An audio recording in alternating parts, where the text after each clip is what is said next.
Sugatan ng isang 54 anyos na scrap metal at plastic buyer na residente ng Lambayong Sultan Kudarat matapos barilin sa Ampatuan, Maguindanao del Sur. Ang blotter mula kay Joelyn de la Cruz.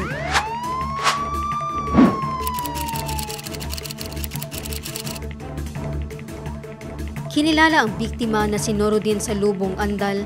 Naganap ang pamamaril alas 2:40 ng hapon, 22 ng Abril sa Barangay Kakal, Ampatuan.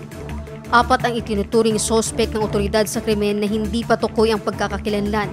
Sa imbestigasyon ng otoridad, sakay ng motorsiklo ang biktima ng pagbabarilin ng hindi pa kilalang mga sospek na agad tumakas matapos isagawa ang krimen. Blanco pa ang otoridad sa motibo sa pamamaril. Joelyn de la Cruz, iMinds, Philippines.